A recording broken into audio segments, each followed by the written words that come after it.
आज हम देखेंगे कि लास्ट वीडियो में हमने देखा था कि मैक्रो और मैक्रो इकोनॉमिक्स को डिवाइड 1933 में कर दिया गया रैगनर फिशर के द्वारा। तो आज हम देखेंगे मैक्रो और मैक्रो इकोनॉमिक्स का difference. Macro economics Greek word से डिराइव किया गया है, macros which means small. Macro economics macros word से डिराइव किया विच मीन्स लार्ज।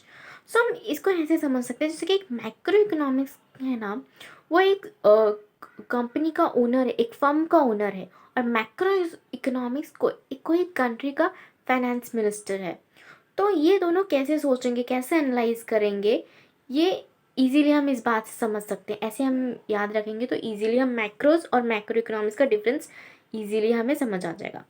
सो आप देखेंगे macro economics deal with individual unit of the economy. Obviously company, एक फर्म का ओनर क्या सोचेगा, उसका ये वही ये स्टडी करेगा ना, उसकी individual unit of the economy कैसी है। और वही दूसरी तरफ फाइनेंस मिनिस्टर क्या स्टडी करेगा कि उसकी होल इकोनॉमी कैसी है ना।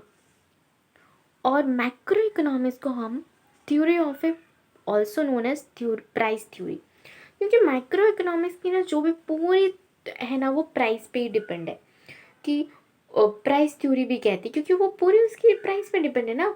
प्राइस कैसा है, मतलब मार्केट में उसकी गुड्स का प्राइस क्या है, वो उसकी जो फैक्टर ऑफ प्रोडक्शन है उसका प्राइस क्या है, उसे कितना कॉस्ट देना पड़ेगा इन अगर उसे फैक्टर ऑफ प्रोडक्शन खरीदना, land, labour.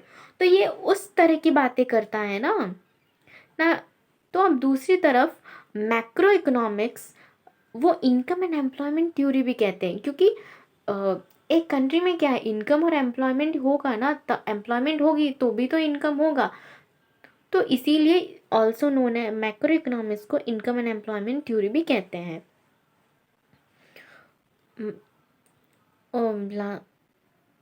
Macro economics deal करता है कि उसके फैक्टर्स कितना कॉस्ट करता है, फैक्टर मार्केट में उसकी कमोडिटी का प्राइस क्या है, और उसको उसे कितने प्राइस मिलेगा अगर वो ये वाला उसी कम्युनिटी बेचेगा। तो ये सारी चीज़ें ये माइक्रो इकोनॉमिक्स एक्सप्लेन करता है।